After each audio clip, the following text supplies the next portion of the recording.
Lauren Boebert started the day tweeting out, "They called you cockroaches. They called you cult members. They called you extremists. They called you terrorists. Today we call them losers." Or maybe tomorrow or the next day. I need a little bit more time for the results to come in because, oh my God, I'm still losing. As of this morning with, I think it was 93% of the vote at this point, Lauren Boebert is still trailing Adam Frisch in her bid to get reelected to Congress. Now, look, I'm gonna be a little bit of a downer. I do think that she is in the end going to win, but she was not supposed to be trailing going into the next day after the election. And again, it's this thing where, like, if you're Marjorie Greene and you're in one of the reddest districts ever, you could do literally whatever you want and it's fine. But it's possible that with Lauren Boebert, maybe they expected you to actually accomplish something, like maybe just doing like photo shoots like you would for Shooter's Grill. That's a big winner for right-wing media, but maybe your constituents expect more. I don't know. What do you think? You think Adam Frisch has a chance? I hope so. That's the thing. And of course, depending on where these last votes come from and how many were active and mail-in ballots, all these types of other factors to come into this. But again, even if she does pull it off, doesn't this give you a second to pause and say, maybe I did something wrong? Doesn't mean you have to do everything differently or you're completely wrong. Therefore, she becomes a super lib and decides to do something for the people who would actually benefit from it. Oh God, please. Well, really, maybe you think, maybe I should actually act like I'm legislating more. Maybe I shouldn't be putting out ads about how I'm bringing my Glock to Congress. And that being the reasons why you think people need to vote for you. Or then harassing your neighbors. People within your neighborhood and within your district, they talk. They heard about that. We talked about it on my show.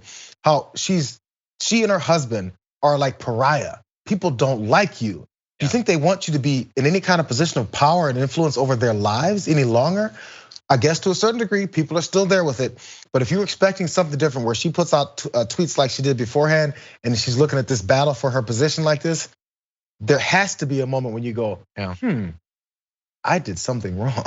Yeah. Look, I do still think that she's going to pull it out. She's the incumbent. She has, like money and a little bit of notoriety, like, and the conservatives really do like her. So that's gonna help. But yeah, just like doing it, like you mentioned the bringing the Glocks. Remember when she like filmed the ad supposedly of her walking around with her gun, and then it turned out that it hadn't actually been there because you can't actually do that. So she was lying about it.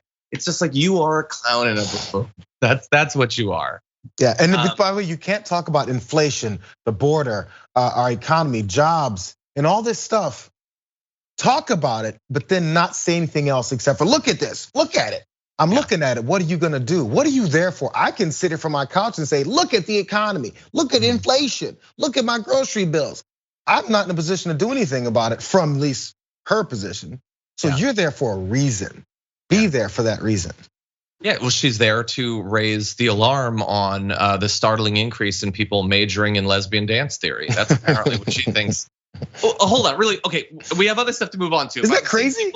People are saying I'm not backing up with math that I think she's going to win. I'm literally looking at estimations of where the remaining votes will be coming from, and it looks like it's gonna benefit her. I think it's gonna be tight, but based on what I'm seeing in Mesa County, in Pueblo County, I think it is possible that she could come back. I think it's gonna be tight. I'm not saying it's not gonna be tight, and I want him to win.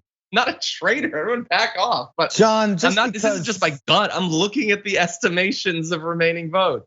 Just because you're booked on Joe Rogan's show doesn't mean you have to hide of your true intentions. There's a Boebert wave, according to John Iadarola. I just want to get on Tucker Carlson's show, to like chuckle along with his dumb jokes. That's what I want. But anyway, we're gonna move on to one of the other big parts of this, but I do want to just briefly say that when it comes to acceptance of reality, like the election deniers and stuff. So we have good news, bad news. The bad news is that like 200 candidates at a variety of levels that have rejected the results of the 2020 election have won. But in some of the most high profile races, like for governor, Mastriano lost, Cox lost, LePage lost, Zeldin lost, Deal, Mitchells, Bailey, Jensen, Dixon, Ganal. These are all Republican nominees who rejected, everything, and they've lost. Like, and maybe choosing like a Tudor Dixon in the end will have been a bad idea. Maybe choosing someone not just based on the fact that they were in right-wing media and they have a ridiculous name. Like, maybe there should be something else that's helping you choose your candidates. But it is very good news to see people like Mastriano and LePage being rejected in this case, Dixon as well. Like, these are people who very much would have seen it as their obligation, their duty to mess with the 2024 election. So it's good that they're not going to be in power. I think they're starting to, I hate to say it this way because I always say we overestimate the general intelligence of our country. But I think they may be overestimating what it is that's gonna trigger them to vote for you. Because people are paying more attention. People are getting snippets of their information, of course, online and stuff. But at least in those snippets, what they're looking for is a snippet of a solution. Yeah. So maybe give solution snippets. Yeah, exactly. Yeah, and by the way, look, the good news, bad news. Good news, I like that they appear to have lost or not succeeded to the extent that they obviously could have because they chose crazy people. Like, I don't want parties to be advantaged at, like, man, it can really, the lighting in here can shift a lot from moment to moment. Is the Death Star above me? What is going on? The sun has been blotted out. Anyway, I'm assuming eventually I'll be back in the light. That's the red wave coming over your house. Yeah, I don't remember what point I was gonna make.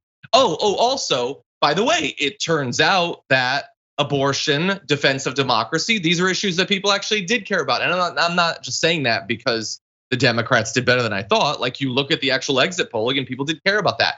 Now, that's not an ideal place for us to be. I don't want progressives to have to play defense on stuff like bodily autonomy and democracy. Those should be givens. We should be playing offense on making our country what it should be. But at least it's good to know that the country's on our side. Okay, the Death Star has passed on. It's moving on towards Alderaan, and you can see me now. That's good news. I've been shadow banned. That's what people are saying.